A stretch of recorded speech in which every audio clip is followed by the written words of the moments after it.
kale nkwaniriza nate ku mukutu gwaffe gaggadde gwa SML News Yugi waliwo emirimu gy'okola waliwo okuweereza eggwanga lyaffe waliwo okugoberera.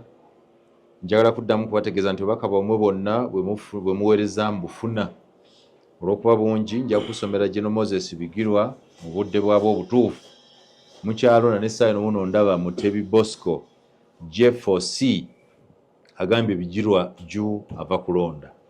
Kale si kibi mwongere okulonda banaffe aba Eben Gardens and Eben Restaurant batuusaako puroguramu zino zonna z'olaba. Puroguramu zaffe 3 z'oteeka okugoberera. Tulina special notes gyembeera muzeka, tulina the inside out, tulina ne General Moses Bigirwa, tulina Chris Cross, tulina n'abantu baffe ab'enjawulo ku nsonga ez'abantu aba bulijjo social issues, ate tulina on the sidelines ey'abatali mu byabufuzi non-state actors naye ng'ate ba muzinzi ku kitundu kyaffe. Kale nkwaniriza ku olwaleero njagala kuyozaayoza munnaffe mukulu Sidin Miria bannaffe aba Vision Group gwe balonze okubeera the editor in chief of the Vision Group. Agenda kusikira mukwano gwange Barbara Kaija aweereza Vision Group nga editor in chief okumala emyaka 34. Njagala okuweereza ebimuli byange flowers eri Barbara Kaija for doing a very distinguished job over the years, but also to welcome a man with whom we share history, Sidin Miria. Sidin ono, Sidin Miria yasoma diguli ya busomesa kwe yatandikira nganze n'agenda ng'agatta mpola mpola omulimu gw'amawulire. So musajja mukugu era ndowooza nti agenda kuweereza bulungi. Sidin, I congratulate you and in the same way. New Vision nayo omusajja wange simanyi oba omumanyi. Nani? Omuyita Tashirum. Omumanyi Tashirum? Ye musajjawo? Gwe manyiyo eyo? Mu Vision Group yonna? Nze kuba abasajja eri Vision Group erina abasajja bange bangi. Ne Doni Wanyama musajja wange. Doni is my friend. Tomanyi Doni Wanyama? Muwulira buwulizi. Bigirwa get serious. Tomanyi Doni? Anti kugamba nti omanyi omuntu oba olina details. Mulabira mu distance nanga ndabira mu distance. Doni Wanyama? So mumanyi nti Doni Wanyama gyali yuyo yaliko press secretary wa jjajja n'avaayo kakati yakulira New Vision. Naye siyinza kuwa details endala. So bw'oga nti nayo omusajja wange Tashirum wali mpadde update ali ku ranka kikata. So Tashirum yewuwo? Tashirum naye kale tujja kumuleeta olulala leero katugende ne Sidin Miria ekwe balonze agenda kutandika okukola nga July 1 abeere editor in chief wa Vision Group.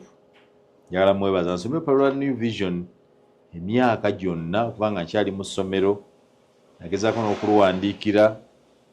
Balina nga kakolomu nga kalinga fani kakayita crazy Kampala nenvaayo wuyo nayagala okukola mu bukedde. Naye nsugambye nayagala okukola mu bukedde okufuna omulimu. Ahmad Katerega Musaazi yannemesa okukola kubanga waliwo omusiraamu munne gwe bayitanga Amuza Mukebezi. Sikibanga wamanya Amuza Mukebezi? Namumanya. Eyambalanga ne yeetimba bw'ati n'ajjula ensawo. Moyinza okuza nti munnamawulire emitala officer. Kale era okwali musiraamu munne n'amuwa omulimu. Katerega Musaazi yannyima omulimu n'aguwa. Ate yangoba bubi.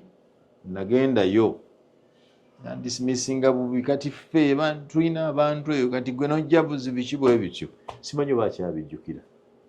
Ojja mujjukiza. Akyabijjukira. But now we are friends. Yafuna obwa RDC akoze. Mzee yasooka n'amuteeka ku media center awo n'amupunya. Oluvannyuma n'amuwa obwa RDC ng'akutuse. Yanoonyaako akaluko obwa ssente wa district e Sembabule. Nekagaana. Ali bavuganya naani? Kaali kaka. Kagaana. Naye ng'ate yali w'amaanyi nga buli mwalo sajja kuwangula. Kale bwe tutandise nsanyusa okulaba. Nange nsanyusa okusanga Ssebwana Simon. Mujeebale. Yanga lutaaye. Muliyo mutya? Emirimu kati okusinga ombuuza bitabo. Bitabo. So okola gwa kusoma as a career student n'oli otya? Where do you get food? Era nkola. kola ki nkola kati mbadde nkyaliwo n'omusajja oyo nankubira essimu nga naawe okyaliwo agenda anterako tuition citizen concerned akuwulira erinnya lye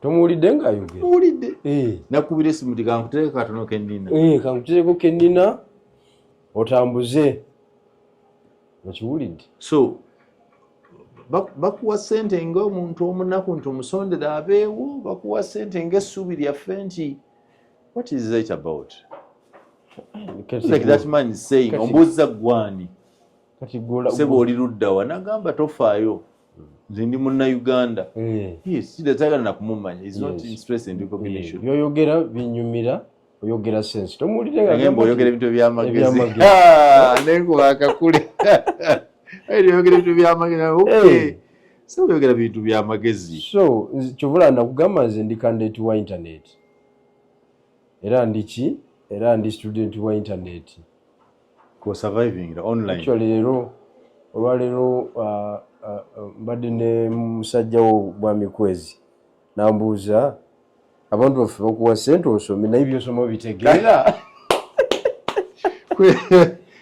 kwezalikiwanoona ssente zaffe za bwereere musajja omukulu ne munyolamu wentuuse ku contract lo wokka ng'alaba obitegeera inaagambaye kuba kati wentuuse n'endagaano ngikola mu mateeka erigo wano yes osobola ogikola ati elements ezigikola nzirina really they are 5 so akasoma contracts law ati course unit mu year 1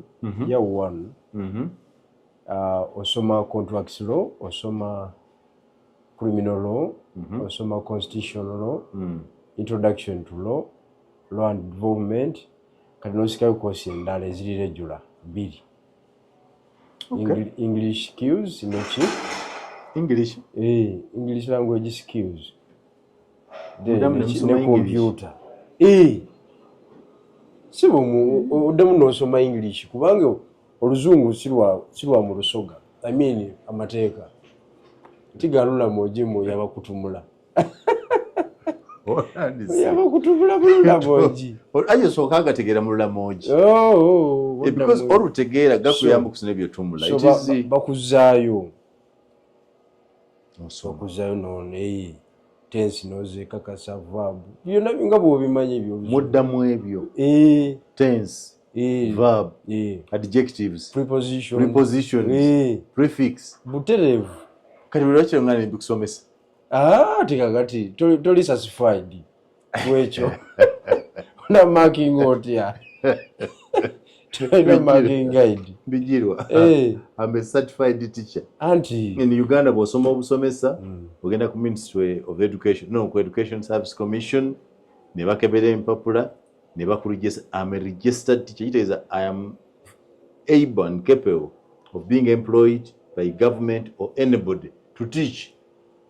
Anti kakati ekyo webala okikola naye kyoba okola genda osaba omulimu university ofuuke lecturer nga ndi okusaba okusomesa wansi nedda okay lecturer mbulamu katono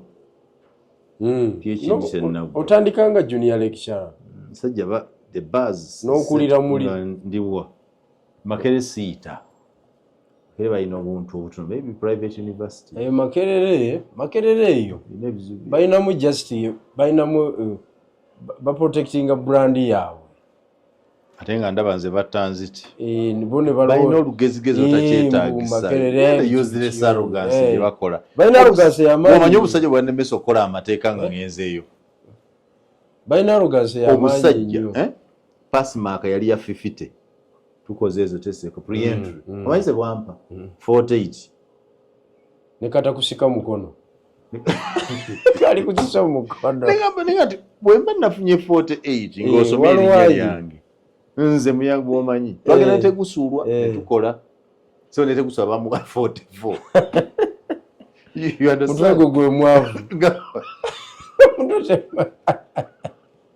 Igiro era kolese kaki andi kakati ye brand ye omutwe tegusuulwa balabanga mwavu sijja watusuula nembuuza ayinkweringa nti ye nze muyange okugwa pre-entry you give me 48 biki kati mukwano gwange omusoga lenanga nti tewagudde ne buli mwaka balinawo abanene bebasuula okulaga abali ebweru nti eno koosi tezannyo olaba ne gundi yagwa so bateekamu tegusuulwa nange tugende munyumiza abalala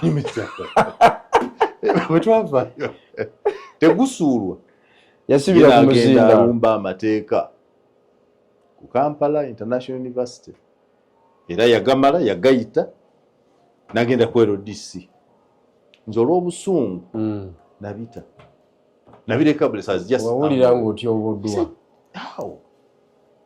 era they published us in papers ng'abaagwa list y'abaagudde temu abaayise so I wanted to sue them mbuze nti okay batwagudde why do you publish us publish those who are successful but they wanted to make names so they have very useless arrogance nange sikanya nabo university naye kati universities zigenda zalwanyi private universities zirwana kwa kati tegusulwa gwe baga nti agudde pre-entry amateeka genye bwe yagakoze yagayise ekyo degree yagimala ne ku LDC yayise so how do you anyway andi bali balina monopoly ku mateeka bajja kuwabika nayo naye with the growth of population kati nene tosobola gimanejingira waliwo sebu bigirwa kane wepanga mbogenda kuli entry ye Makerere ne basoma erinnya nti Moses Bigirwa bajja kusuula intentionally kuba omuntu afunye 48 abaayi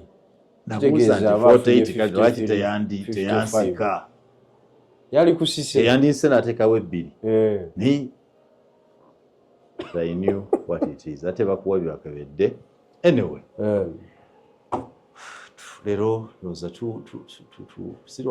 sirwa lwakutaano lwamukaaga ku Monday President Yoweri Kaguta Museveni akulembera eggwanga lyaffe agenda okulayira Bigirwa n'abaayo sigenda kubeerayo kubanga kisooka siri mugenyi muyite kiwulidde kyokubiri omukolo NRM yagwefuze gwa NRM so ekyokusatu oba oliawo naalyagadde guyiike naye obusobozi sibu tebuliiwo emikolo gya jjajja nali ngyetabyeko sikyasobola awaye n'abagenyi be Leka tugende ku nsonga 3 we can address one first toli mugenyi muyite that I can do ekyo nsobola okikola okutegeeza abakulu nti tebaakuyise naye kakati oganti ye NRM yagwefuza omukolo it's common sense candidate yagenda okulayira abamunominating abamupresenting waabwe so it is their function but they are your friends but office yaki office ya ggwanga yes and they have invited every citizen there are no invitations Yunus Kakandi yagambye we have not issued out any invitation written card to anyone kuba buli muntu waddembe okujja ku mukolo alimba sebo kubanga sitting arrangement abagenda gimanaging ati you want to sit sitting arrangement yoba toyina cards zikategorizinga capacity alimba era oba tunafuna kadi tutawaano ojja kubeera embarrassed I am telling you how because mu kadi wano walagira ki baba amaze okwasesinga muyanga azitowa ki atule ne baani mutenti yedirire sembayo Bigirwa it is supposed this cabinet tenti yebu ya cabinet cabinet ministers baweddeko bajja kubaayo bagwako olwo lwennyini ate nga bawedde kutalina yabasiibula ku maana last supper yagana last cabinet meeting kubanga tebasobola kuddamu kutula nga cabinet ministers on Monday ajja kubaalayira ajja kuba ateekateeka afuna mandate empya ate bw'avaayo ku lwokusatu kutula papa ku Wednesday bonna banaabavu ne bakyali n'emmotoka bazivuga bwedda batuyitako balabye nange tubadde ku kikozi So your cabinet n'abeeweddeko and so nze ndowooza nti that's one. Ekyuka nti emikolo gya jjajja mizibu sisangayo buzibu anti nze nabikira you contradiction yourself. Juzi wagenda mu mukolo gwa birthday, imagine wagenda mu birthday ya Dr. Besigye. I was invited and you cannot go to swearing in I was of invited the sitting president. I was invited by the organizers wadde bali banyimye omuzindaalo. So if I deliver the invite, will you attend? Anti ono guarantee nti naayogera. Bigiro. Yes, we must siyogera ate ngenda ku mukolo gwakyo. Bigiro. Era waba nampa omuzindaalo invitation gireete. Nengola osobola omukolo gwe wa president saa 3 over 30 heads of state. N'emikolo ate oba ojja kwogera budde ki? Ate kati kwogera ati kati bwe nkugambye nti gunnemi. Okay, kati bakuyita okwogera bakuyita ngaani? Ani ali bwebe kuyita okwogera? Ate kati oba mpise ngaani? Siri muna Uganda. Mukolo teguli mu Uganda. So buli muna Uganda ayogere? Anti abantu tebenkanankana. Okay. Secretary General wa Common Man's Party. No, I don't have an invitation. So yo ngenda kubira Todwom. Totawaana. Era bw'omukubira mugabe nti oli omuyita naye anaayogera. Wankakasa ng'onaayogera. Nze njagala muzindaalo. Ebigiro. Ensi yonna eri wano. Bye naayogera nze abimanyi. Nze abimanyi bye naayogera. Naye ng'oyinza okumala oyogera ku mukolo ogwo. Nga bagumpadde 30 heads of state. Mu luzungu olulungi nnyo. Bagamba ki? Oluteeketeeke obulungi. Ate bagamba ki? What will you tell them? Anti because ojja kudda mu byawano ebiri loko. This is an international function. Tewali buzibu. Even me am an international man. Asindikidde ssente wano ali mu Uganda. Ali California. Kati Bigiro oba ogenda kwogera ki ku mukolo? Ate kakati nze amanyi nga muna Uganda. You want to talk? If you are sure that I will get the microphone, you process the invitation. Nemeseza. Thank you. No, because aleka akakuliza katasoboka. Ate nga lwaki tegeeza okuteeka ku eddakiika ebbiri. Kush. Kale vote of thanks. Mukulu alayidde. Ebeerawo. Ani okwebaza. Vote of thanks. You to thank her. The entire world yabazze. Naye bwe nguyiwamu amazzi omukolo. No sikwesiga ku vote of thanks. In fact, nano okukwogera. Amashiri wali nokateeka muddire. Bw'oyogera ebigambo bisooka wano ne tusindike ne tukwata. Nedda ssebo. So I am not invited. Era mu bwongo bwange tekiriimu. But it's a public holiday. Balukuziza. Tomayire bigenda maaso n'ebigiro. Badde mayifa wamu tunaasigala ku mirimu gyo. No. But you know this man is the president of Uganda. Yes. Ekyo okimanyi. You are a lawyer. Kasita amala okulayira. Oba oyagala toyagala ye president. Kati lwaki yo benaare mwefuga omukono mba mukimanyi ekyo nti waggwanga. Lwaki mwefuula buli kintu kyonna ne mukifuula NRM. It is a public office, presidency. It's very hard. So muri mu kifaananyi kyo ky'olina bwe tuba tugenda mu kulonda. Olowooza nti omukolo gw'olwokubiri Munyagwa yali asobola okutuukawo? Everything is possible in politics. Kigaana bugaanyi. Kyakugira ng'omunominating. Kigaana bugaanyi. But it is very possible. Okola ki? Okutegula ekintu. Ladies and gentlemen, please rise up to welcome His Excellency the President-elect Baraka Munyagwa. Bannayuganda basazeewo. Obuzibu bwe tulina wano nti Bannayuganda bakyali wansi nnyo mu kumanya ebintu. Accompanied by the Secretary General of the Commons Party, General Moses Bigirwa. Exactly. Byamasuuti gaffe wali eri. Bakutte ekintu. Nfe ekitiibwa. Bakutte ekintu. Okimanyi ng'okuva ne bandibadde babalooze nga 15 January okutuusa leero nga temunnalayira muba mwafulumya edda eggwanga. Ate nga tulifuluma tutya? Musobola ki? What can you manage? Leka naawe. sure naye omanyi politics kyolina okumanya politics Simon taliiko approach yankomeredde mu kumumanaging omumanaginga basing on the situation ekyovula abakulembeze abasinga bayigira ku mulimu all presidents in Africa abasinga obungi bayigira ku mulimu because tewaliwo factor yankomeredde ereeta era efulumya teriwo kati ate in the case of Uganda it is worse kubanga tebakulimba Simon ekisooka nti waliwo amanyi ekiddako taliwo jaji njeru agirina wano tewali amanyi kiddako enkwata ya president kyaddako Katonda yakimanyi not even General Sale not even General MK not even who Katonda yamanyi ekiddako after ndoza gwe tomanyi kiddako kubanga ffe ekiddako nze muyanga nkimanyi Museveni bw'alayira ku Lwokubiri era afuga emyaka 5 yubawo mu 2031 era mu January wa 2031 walibaawo okulonda president yamusikira simanyi kiddako nze ngamba box ejja kubaamu jjajja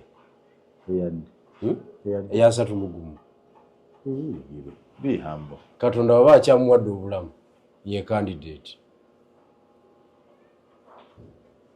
nze nkubuulidde ate tetubeere wano anaaba yakafuga 45 kati omukono kati ate kino kakikugambe Simon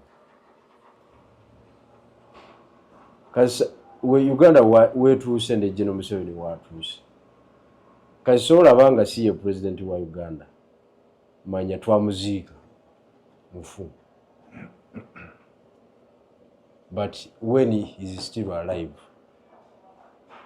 tomala budde ekyo nakikozeko okunoonyereza okumala mu intelligence yange ekyo nenkimala era oba oyagala kukakasa byenkugamba tukiwa obudde enteekateeka gye yakola eri yokka eri emu nti ne bw'aba afudde because omuntu yenna ng'oyingidde mu 80 ebigambo by'okufa biba bikutambulirako buli muntu aba alowooza nti googira wadde nga n'abato bafa and I'm not wishing him bad no because byakoze abikoze nange njagala eggwanga eriteredde but enteekateeka yagikola eya ttiimu esooka ku nsonga eyo ng'eguddewo ttiimu eyo kasiteeremu okwagrowinga awo wagenda okuva embeera etasoboka abamusookako bakuba maama yagozegozeemu naye ndowooza agenda kuddamu anywere maama owekapeeka namunkekeera musajjawo muganda waffe bannyinaffe ne bakodome baffe oba basanji baffe kuba naffe tweyagaliza okujjako eyo opportunity zatubula bubuzi katugambe basanji baffe okitegedde n'abazzukulu mutandisa okugaba abazzukulu abagenze nga bakulakulamu nabo basobola okujja kulaba jjajja nti kaweddemu kati that first meeting ya 1 hour what next we batamira mukaawo ne badropinga the arrogance ne badropinga their pride ne bakirwaniramu bakiruzinze emyaka gyonna paka Yesu lwalidde bwe bayitaawo ne batandika okwogeza omulambo kuba omulambo gwogera omulambo ne gukola amendment ne gukola reshuffle vice president omulambo ne gukola reshuffle prime minister omulambo amagye gaba tetumanyi ali baduumira mu ekyo ekiseera walibanga is a royal cadre nga bamulekayo nga vice president atekinga ono alayira mangu okiwulidde omukubaawo agenda alayira mangu nga VP babeerawo nga babiikira eggwanga nga bamaze okikwata kekakodyo kokka naye jeje yakategeka naye ekibuuzo kiri nti bano be yategeka balina that discipline ne batakirwaniramu ekyo nkikulekedde naye tobalaayo a peaceful takeover mu biki esobola kubeerawo nga awoka lyekubo lyokka naye ne balema okukkaanyaawo mbu bazze eno bakuba enduulu naffe ndaba omusajja Bigirwa singa tubadde mu kyana nti ndaba omusajja omulogo olina enteekateeka yonna mu bwongo nze nti weeyo bwe nkiraba lyekubo lyokka mukuba amalala gye yagaziba lyekubo lyokka kale mu puroguramu yonna gy'obaze gwe nga siraba woyingiriramu anti kakati ffe tuli eno tuli baseketerezi kiyise tekiyise wekiyiikira bwe bwekibuukira oludda olulira amaanyi lwetukola ki lwetubuukira ne tukubira eyo emundu kubanga nze gavumenti empya mba nina ogibeeramu mba nkyali mulamu kuba yejajja atukubye atumazeewo okiwulidde naye empya so tulina ogibeeramu however kati ate okubeerawo kwa jjajja ate kwa makulu nnyo ate eri oludda oluvuganya kwega byobufuzi ebiri mu Uganda tosobola nabbe kanise mbadde birumya omutwe nali ndooza nti wandibadde mu eno ogiswama eno ng'ogiri munda bw'obala ekiddako obuzibu pulaani zonna zolina ne kati nga bw'obaza ebyobwongo oli bweru anti ndi bweru naye anti naye olw'okuba nti nsobola obyogerako nga bwe byali badde because bino ebintu byetaaga na kuwandiika scenarios zino bazizanyamu ne firimu era singa twali mu bazungu singa ba firimu editors banfuna dda ne mbawa script ezo ne bazizanya n'ozizanya ne bibeerayo eyo kubanga bye bigenda okukola ki okubeerawo wano mu Uganda but olw'okuba tuli mu nsi etavaliwenga brain power tuli mu nsi yakulya mmere yogera ebintu nga bikola sensi buli muntu nadda ku struggle eyo okunoonya school fees ndaba script nga erinnya lya title ndowooza ogite when he leaves erinnya lya firimu when he leaves executive director General Moses Bigirwa nze siraba kwewa bukulu Katonda yagaba anti firimu gwogirimu Katonda yagaba okay script writer ffe tuleeta idea abawandiisi ne bawandiika naye nga tetugenda kusukaawo wenkugambye awo ewalala wonna bwoba ogenda okutegeerera nti ebintu bikyali bizibu linda cabinet list bwowezaayo 5 gwe wapiero yu bwowezaayo 5 ojja kuba musajja mu cabinet eya Museveni nga te public ekifaananyi public kyena kiri nti ayinza okwejjudde mu bapiero yu anti kakati kyenkugambye kati ekisanvu akirina wano bwati tewali atunulamu namwe kenyini temutunulamu abantu bali aba tulina babiri already Piero yo inamu babiri mu parliament already tulina Liliana Abe tulina ne Balamba Rugahara anti nkugambye atwongereko 3 nkugambye bwoweza 5 ojja kuba olwanyi kati ate challenge gy'olina endala omanyi kati General MK yagera n'akola tweet n'agamba bali omosi nkugoba mu cabinet oba mpita wakusaaga otafiire kenziramu nenkuwulira ngonjogerako obwogezi nja kukunywa kati tugenda otestingira amaanyi ge agasooka can he influence the cabinet list bali omosi bwakomawo wayo otafiire kiwaddiru ye taliiko okubaganya birowoozo atya abantu 4 abali kiwaddiru bo kayindo otafiire oyo Shuwa. Rebecca Kadaga yona isiwa kulobinga yona Yeshua. Moses Ali kesaba nga akyassa yona Yeshua kwegaseko Nobert Mao.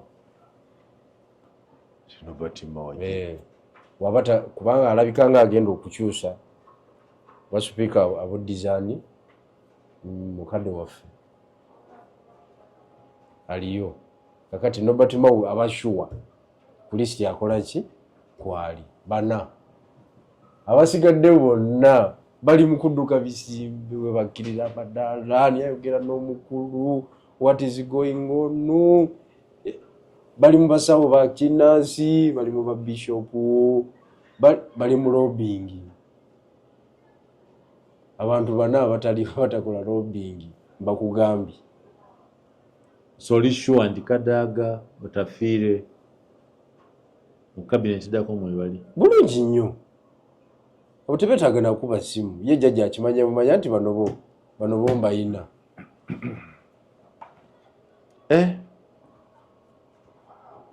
bote bwokibala gwoba wakanya byenkugamba ate tukanire bagwa cabinet mu weeks B okuva cabinet ejja kuba mu Pierre emujja kubeeramu ati naye kyekugambye challenge gy'olina eriyemu wakola declaration kati bali omusi bwakomawo kitegeeza mu cabinet list mu generation oba totunulayo nga bagigeneratinga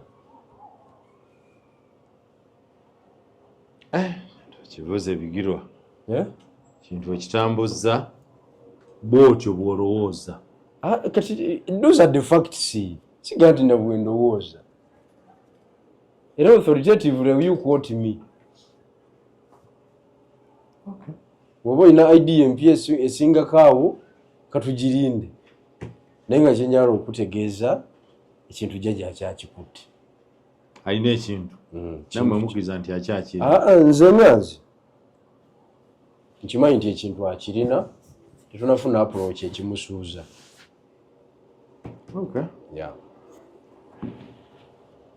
enkusase arrangement yonna ngitegedde it's an opinion. The only issue that you do not feature anywhere in that opinion. You cannot have that brain and you simply choose to be a bystander. Tekisoboka. Ati kakati kubanga omusaba yogera ati ffe tuli wali tuswamye bwe kiyiika ate bwe kitayiika tewaliwo rise and rise. Tewaliwo rise and rise. Era revolution eri successful eriyemu the Cuban revolution. Out of 100 and over 85 countries in the whole world, it is 0.001%. From elder brother to younger brother. You feel him?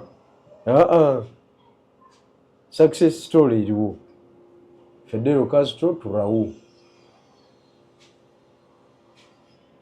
Ekiwulidde. Naye nga bamala kiriyalinga bali bakye kyebamusindika mu byakulwana eyo ng'akuba emundu tezikira wuuyo mu Afirika wuuyo Congo wuuyo yafiire eyo wansi Bolivia eyo wansi bananyini kintu botafiire beeri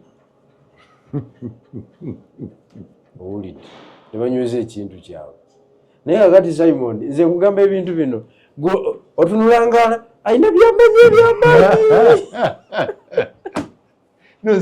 osaasidde n'okunsaasira neewuunya obudde bw'otwala okudevelopinga conspiracy theories mu bwongo bwo kati olina n'ekifaananyi kya exit biriba bwe biti ekifaananyi kati ekyo ekifaananyi kikugaana okuprogressinga kikugaana okuba nekyokola olinda kiyiike bwotyo bw'okibala tokiri bwe kiyiika ne kiva ku jjajja nga bw'ogambye ne kituuka ku mutabani gw'oli luddawa anti kyenkugambye nti anaakwata yenna ffe tuli naye enkwata erimu obuzibu sinariyo z'okukwata zikuwadde zinaaba zituukiriziddwa ensonga ejja kutambula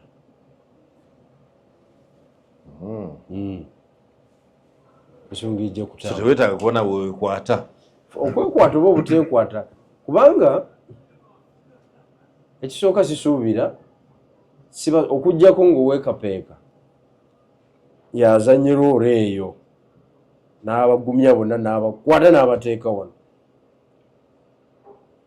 wekapeka waba si yakikoze ekyo adakikabiri agasooka gaba ga lutalo ku bonna bano boogamba ani gwolooza nti bw'aba azze asobola okutunuulira Kapeeka ne Piero yo nze ndi mu kusoma bitabo byange.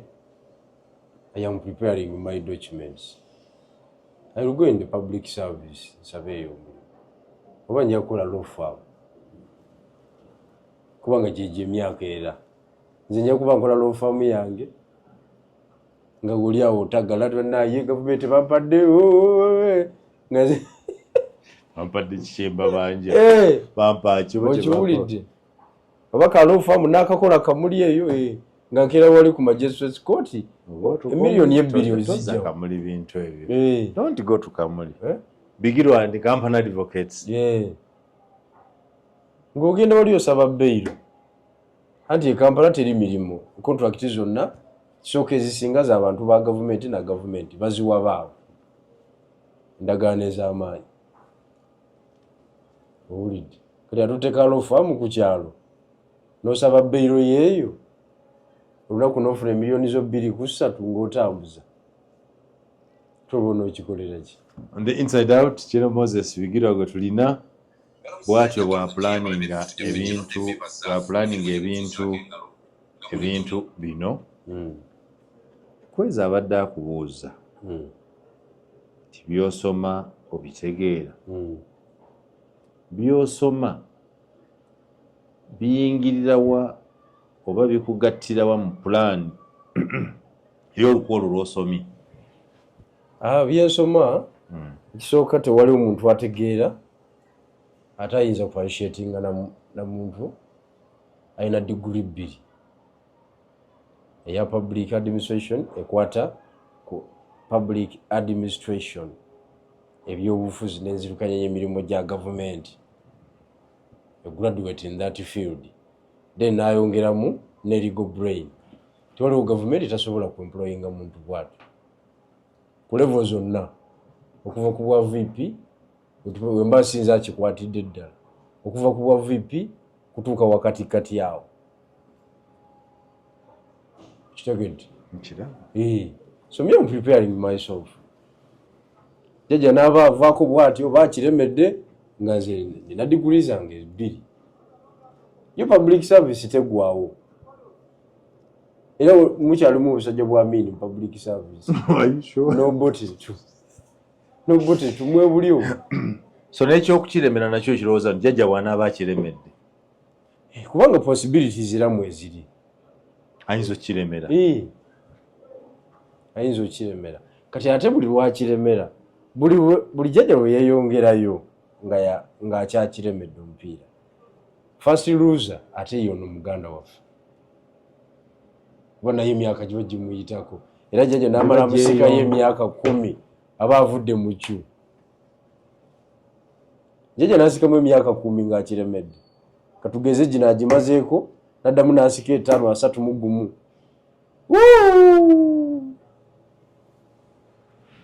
ani aba avuddemu Piero yo muke aba avuddemu nga jjajja akiremedde kiba kimulese kuba factors endala zimajinga kiba kimulese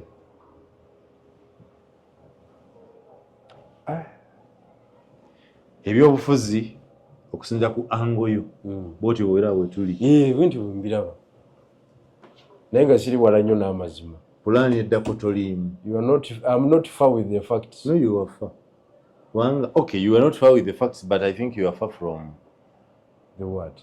The reality? Leero mmazeemu essuubi siraba woyingira gavumenti ekkuba eriyingiza omuntu gavumenti tebalirangirira okumanya obumanya nti kati nze okubeera ne capacity ekuwa ekifaananyi ekyo kyokka kyokka ndiirako emyaka egi gavumenti eddako mba sinza agikutte kitegedde se kakati obadde oyagala nkugambe nti mpanga kino mpanga kiri mate ndowooza nti sobola okuwuliza ku grand plan enteekateeka ey'omuggundu kikyobala. Anti I am a realist. Saagala nnyo okwogera kuba siyinza kugamba nti kati jjajja ngenda mwenganga kati musuuza ekintu tekiriyo. Tomusobola Tekiriyo. mumutya Si kumutya, kapasite ye etuleseemu. Kati that's why I'm becoming advantageous on our side basing on his age. Naye olaba bano tuli banuupu tuli baki twagala nkyukakyuka bakyali ku jjajja gwe bakuba. Jjajja buli lwalemera omupiira ffe tufunamu kubanga batusindika ku equal terms n'abalala. Bu groups bubala okuddako bweyongera within and outside buli lwagulemera. Naye kati bwakita kati omulala nakikwata successful kibadde kigenze kiba kigenze ng'amukoze katrolent muting you. Oli nateekinga kati n'akitwala oba kibuli oba n'akitwala. Muganda wange baba tutuute mu myaka 7 nga bafuga. The Inside Out ne Moses Bigirwa general wammwe bw'atyo bw'agambye abantu baffe byogedde byonna abantu baffe balabira ddala omusajja omugezi wasiigidde ekifaananyi kunze ndanga essuubi lya opposition okufugako wano naawe omanyi teririiwo. Omaze jjajja n'ogaana ne ku 2031 ayinza okubaawo ku baloti. Kituufu ajja kubaawo ku baloti. Anti kakati ffe abaludde oluvuganya ng'ogyeko abatonotono ekisooka batono nnyo abamanyi kyetugoba batono nnyo. Baba batya batono mu Uganda opposition? Batono nnyo abamanyi obuzito bwa presidency. Abalala baagabana positions ez'enjawulo ne bawummula. Kati eno wiiki mbadde ndaba nga bali mu ggula masuuti bagenda kulayira. Bannaffe tuli nabo ku ludda oluvuganya. Abatunzi bali bize, maduuka gali bize n'abalabi awo.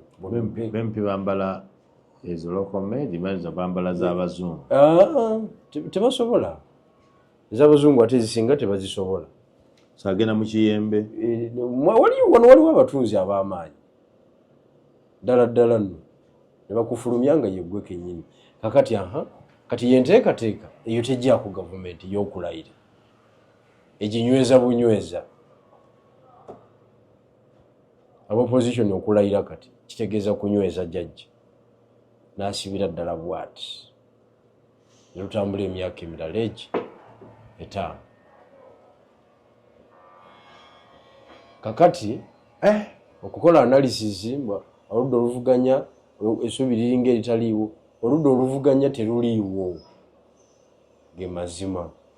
Naye some individuals weebali abalina idea unfortunately oluusi nga tebalina capacity.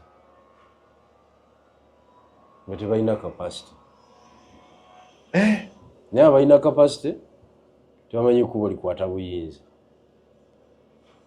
kubanga jjajja ku maanyi getumutaddemu nga bannayuganda entwala ye terina kuteekebwateekebwa nga bwe tuteekateeka.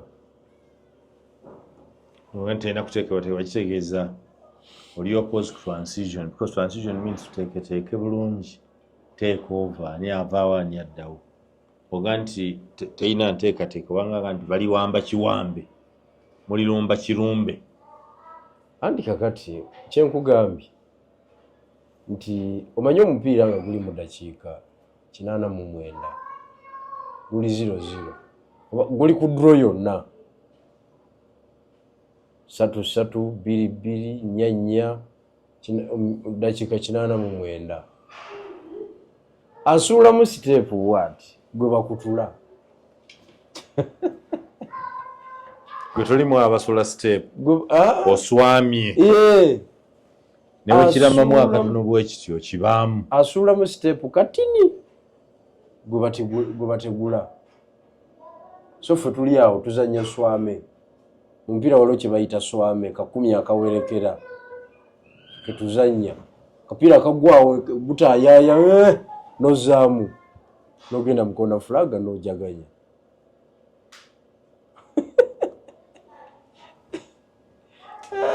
swearing in ya president bagaye nti abakulembeze b'amawanga abawera 30 be bajja okuvaawo. Minisita w'ensonga z'obwa president mukyala Mary Babalanda aga nti abo bamaze okukakasa nti banajja. Kitegeeza nno nti Museveni ayina endorsement regional and internationally. Bamuyozayozeza okuwangula akalumi ne Donald Trump yabaddemu. Yo Daily Monitor yaddeetuwa mawulire agaba president abakayozayoza General Museveni nga ne Donald Trump. So swearing ceremony eno, which is a national function, tekira kubeerawo. Ne procedure zaayo ani asooka bitambula bitya byetaaga obirabeko ne bwoba nga tobawagira otula wali n'olaba. Nja kubeera ku TV. Kigambye ku TV otula ekololo n'olaba. Ekikolo tukyogeddeko ne tukikaanyaako. Omuntu atali invited by today ate baba nakuinvitinga ddi. By now oteekwa okubanga invitation ogirina. Ekitegedde naye nga mugende munyumirwa omukolo naye bw'oba tolina invitation as of today totawaana Simon ojja kunyiigira abakulu bw'oba togirina ojja kunyiigira abakulu. Nga njala kutuula mampa entuuza obadde oyagala kuyimirira mu bantu ba bulijjo eri abakumba abasembayo abakuba guzimaaki mweyagala okugira omanyi abantu bebusoga tulina obuzibu bumu ku mukolo ogwo gwe nagendako 2012 okukumba kwaliwo mba ndi awo nga Her Excellency the former Vice President Specioza Wandira Kazibu Doctor ali mukumba azina okugurupu gwe abasoga tulina ekizibu ky'amaanyi. A former Vice President nga naye aze mu t-shirt atuuyanye yenna n'atuuka wali amagulu takyasobola kuwanika ne bagamba mbu ebiseera ebijjajja yali amubuzeeko nnyo nga tamulaba ati nze nkola research ku nsonga gye mba nkoze eki gye mba ndabye nga nsonga. A former Vice President yajja akumba n'atuuka ku tenti y'aba VIP n'abawa ebyabwe. Wikire bamuta Guzimaki. Bamuta Guzimaki. Okibulidde. Guzimaki. Nendabira ddala obuzibu bwennyini bwe tulina abantu bebusoga. How? By all standards. But what is wrong with the former Vice President participating in a Guzimaki? Ogiyita biro. Ng'ogimanyi Guzimaki? Yeeyo ngimanyi. Amagulu straight nga oli ku level ki? Kuba nayo level. Abantu batudde wali bali mu red carpet mu VIP nga gw'ojja otuuyanye. Wacha wewe. Era namugoba ku wewe. Oba mu Guzimaki. Siddaga mu respect Specioza Wandira Kazibu. What is wrong with participating? Teyamanya kiyayingiramu.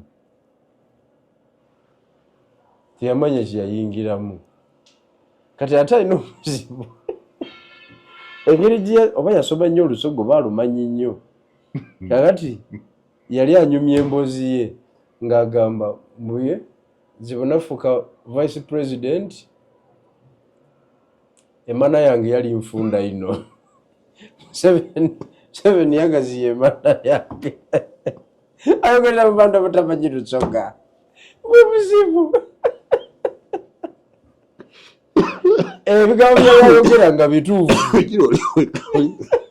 Weka program sirimu. Waliweka program sirimu. Nedda. Ebigabo by'abayogera mu Lusonga bikola. Lusonga wetolumanyi yakola nsobiki. Okibulidde. Anti kakati audience abantu bafa bufinde bagambe tufudde bannange. Janet nga yalaba. Tufudde. Naye nga yayogera Lusonga luli olukwafu.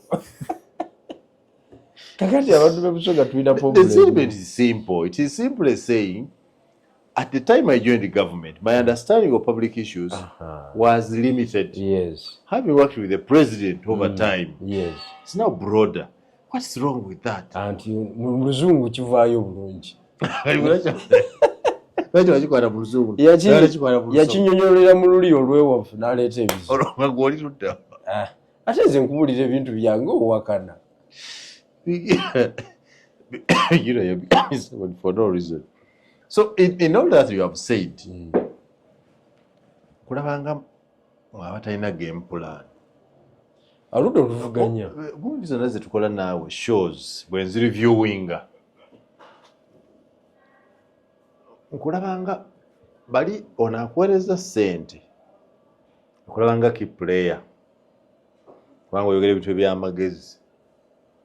But in practical sense, tulina game plan.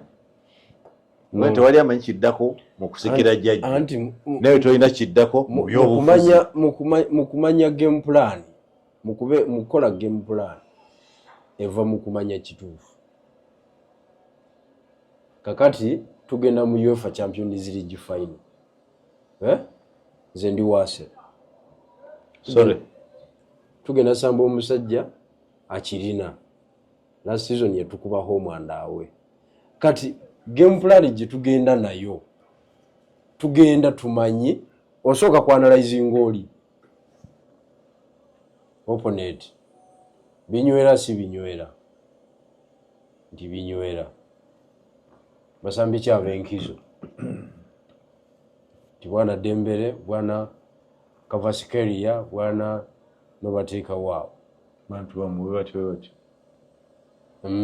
Bituli bye biri luddawa. Nti ebituli biri mu goalkeeper ne mu center back ate ye captain wana Marquinhos. Ntiye kakati nguweerezani Gyökeres kuba yagenda obisana ne Marquinhos. Gwe nguwa buli dakiika. Olugusiba naffe tuba tutuuse. Game plan. Naye ng'omaze otegeera nti omusajja binywera. Champion. Agutegeera. Yes. Naye ekituli kiri luddawa. Marquinhos wadde ye captain munafu ku mwenda waffe. Ajja mumenya. Goalkeeper si oli gwe twalina luli. Bali twamukuba shoti 8 ku target ng'ennya zaali zirina okunywa. Singa goalkeeper yali outstanding. Okitegedde? Ntegedde. That is it. So togamba nti sina game plan njiina. N'okumanya obumanya jjajja byaliko ne byalowooza ne byakola. N'okupredicting engeri gy'agendamu. It is a starting point. So you think government is as simple as the analogy of Arsenal you have given me of soccer? It is an example. Example eba tezitowanga subject matter gye mba muliko. But gwe naawe kirowoozeeko. Mumana ye ntontono. Yabe yange ngazi bulungi. I'm an intellectual. How do I classify myself as feeble? I am an intellectual, and I think broadly. Kale, let us now look at the image of the swearing-in day, where a government intends to spend 3 billion on the function. 9 billion is 3. 9 billion. Yes. Kulayira. No, ekyanewunyisiza kiri kimu ze sente. Ndowooza lwaki ekisooka ntono. 9 billion. Okusinziira ku bye bazze bakola. Naye kyendaba balayika tenti bazipochuwalinga bazirina n'ebizindalo byako emmotoka balina ebinatambuza abagenyi babirina si byakupangisa biki kati expenditure esigala mu kuliisa abantu okusasula hotel bills ez'aba invited guests bwebityo ze 9 billion okutransportinga ebintu ebyo bitwala ku site naye nga bakoze under declaration zisukkamu military drills bakakola obukozi wano zikuba ezo sente mu kiba sente ekiri wano e Uganda helicopter z'olabye ezo ezituleekaanidde mu kibuga wano okumala weeks 2 MiG ago gona amafuta gaffe sibu genda ogajjeyo ko bwe gamba amafuta go nga bakwita togenda oli mukubuzaabuzamu instruction n'ebirala tebigenda. Anyway, let us see Museveni selling in on Tuesday nga tinannalayira yasiibula abantu be sabbiiti eno. Kiki kyolooza nkiri notable kabineti ya Museveni gy'amaze okukola nayo humula outstanding bakoze kino balemeddwa kino what would be your overall comment? Balemeddwa byonna nze nganzi sirabawo success mu kabineti era esigala ya strong individual. Olaba ne Mao gwe tugambye nti tusindiseeyo owaffe avudde ku ludda oluvuganya judiciary emulemi okukyusa. Mwalimu nti agenda kukyusa nti kakati obuuziza kyaki oba tebikyuka tekiriiwo. Asigala Strong General Kaguta Museveni ajja ku Mande n'atuula mu katenti keeri baminisita ne batuula eri bakomaawo n'okumulabako balengera mulengere ayina pepa n'agipresentinga ezalinamu interest eya finance eya security ezo n'aziwuliriza ne ziggwayo ebisigadde VP na taking over ne nabbanja nadda ku birala kuba ebisigadde tebirina nnyo makulu. That is the cabinet. Oyala kungamba nti nti ministry ekyekoze ebyamagero ya ethics and integrity kyema kubuza nti gwolaba ani akoze tewali just office jjajja abakuwadde kwetereza nabeewamu naye mbe ogenda kukola mirimu ate olaba ne gwe baweeyo abaana n'abavubuka ng'agwa mu age bracket eyo ava mu informal sector ava mu mulabi atandise kulaajana munali mugagganze oba banziriza obwa minisita oba tebanziriza jakuddayo mu bivulu byange musajja wo balugahara balamu tali shuwa kukiddako balamu ali mu kabineti naawe anti nze nkugambye gw'olabanga mwali naye ye kennyini namulabye alaajana kati gw'obijjawa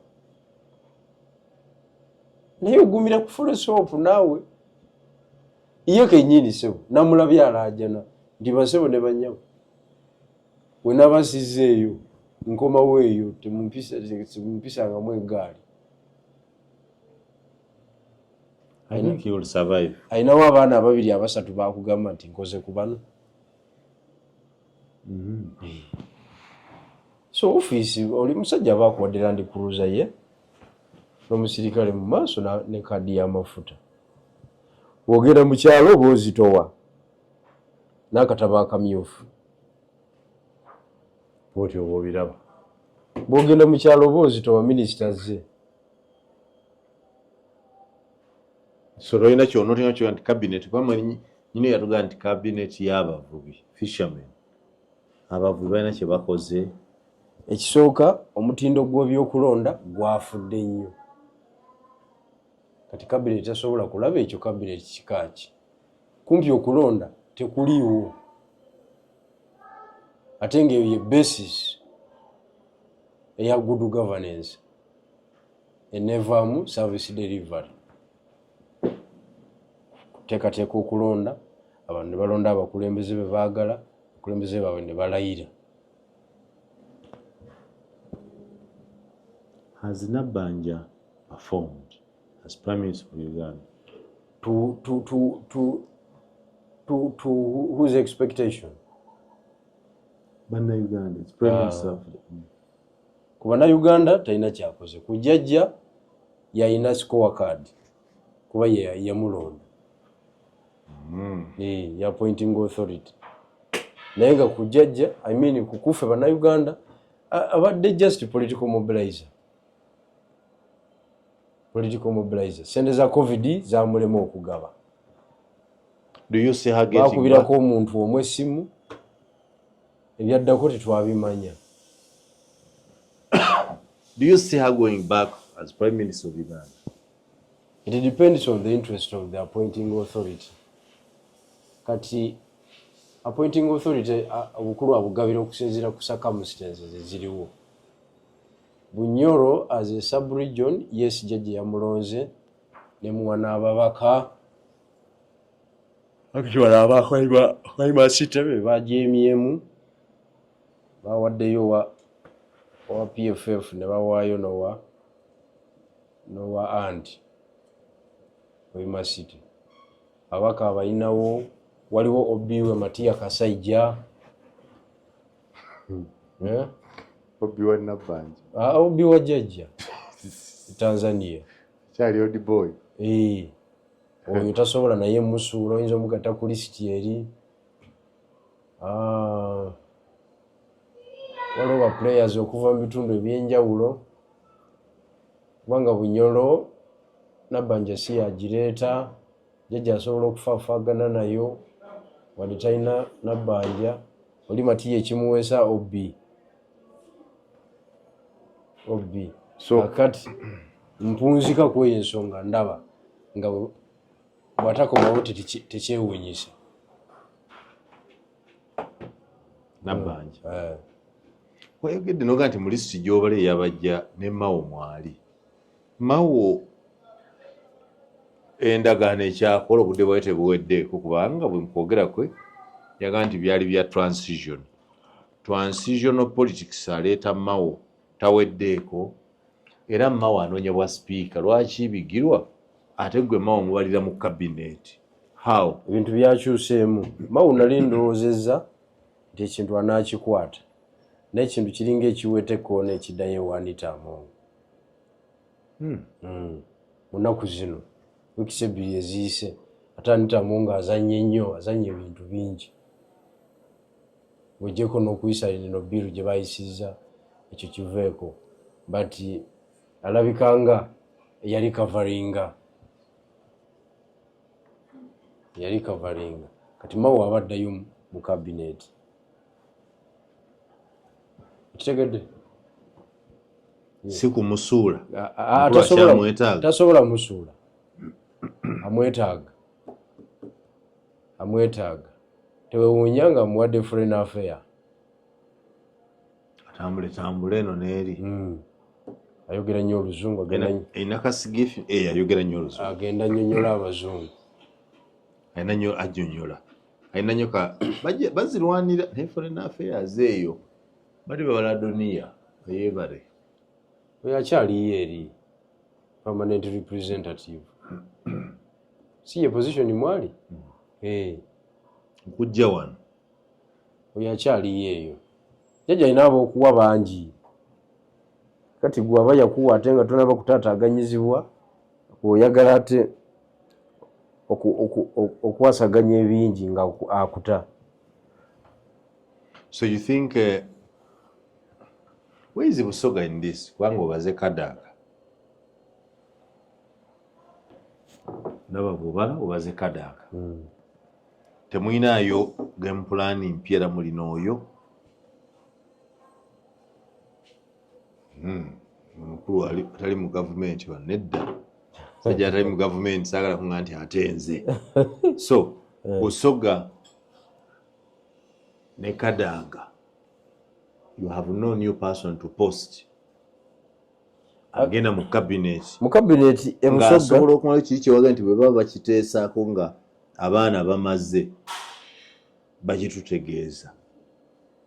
ani akiikira Busoga awo? Tetulina ffe representative. Tetulina Busoga historically bweti bwezeetambula era. Si ku mulembe gwa jjajja gwokka. Ndowooza ku Obote 2, Obote 1 twalinawo okutwanyitwanyi otutonotono naye era nga tuli under other people. Naye ku guno omulembe gwa jjajja kati kweri nuclear steam tetuliyo. Tetuliyo. Tetuliyo. Era abasinga abantu Busoga abasinga nze ajja obbawa amawulire. Bwe basinza abawadde amawulire munaagawulira ku leediyo.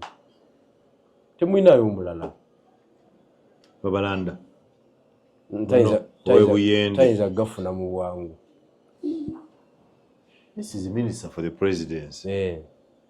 N'atagafuna ate bigiro n'agafuna. Bulungi nnyo. Amawulire g'ekinamagye atolooza gatambula bwe gati. Brother, don't overprice yourself. No. And I'm not undermining. Something happens to the president. And the minister for the presidency, tamanyi. Bigirwa. Government enegenda kulema. Nkulaba. Ate nnemetya. Nkulaba. Yakulemye dda. Kubanga ebibalo byayo tobimanyi.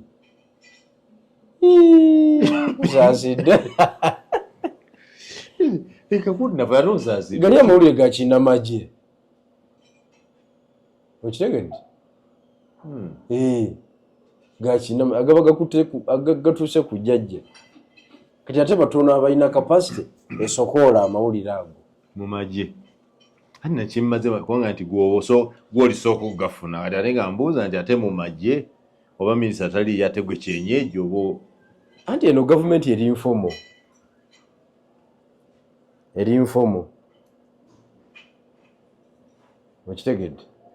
Terimu ebyo mu layini moja nga bw'olowooza tekiriyo. Anyway, katulinde palamenti empya ajja kuba lowooza jjajja bw'amala palamenti empya erayire gy'otalinamu bwesige. Wadde. Nawe nedda. Yeetaaga debate namba tujja gyogerako ku maana. Tujja kujja nkuteekedde ninda akalulu ka okujuza ekifo kya Helen Nakimuli. Isi tennayogera. Ako tujja kwogerako ku maana. Ojja kulaba engeri the law. What does the law say? Omuntu afudde abuzaayo omwezi gumu ate ng'alondeddwa okulayira whichever way it is ndowooza ebeera by election. Kale bwetyo bwe twagala okumaliriza olwaleero ne General Moses Bigirwa musajja wammwe kulayira kwammwe Museveni bwati bwakulinnyelinnyemu ebiddira na byabibaze. Bigirwa thinks ahead, abala maaso ky'omukisa omubi. Gavumenti eriko tagiriimu, gavumenti eddako tagiriimu, enteekateeka ezikitwala taziriimu, abakitwala ateebereza bateebereze. Ola ng'agattagatta waya naye ng'ate ye talina waali. Kale mwe bulijjo mbaga nti Bigirwa Nina wendi. Tolina wooli Bigirwa. Toli mu gavumenti. Kituufu. Are you close to them? No. So toli mu gavumenti ya NRM. Toli mu PLU. So you are saying that PLU is the opposition of NRM? Is that true? It's not the opposition. Closest neighbor. So ye muliraanwa asookerwa. Nze ndi mu opposition. Which is very far from kintu kino. Bwe tumaliriza olwaleero nze Sir Simon Yanga Lutaya.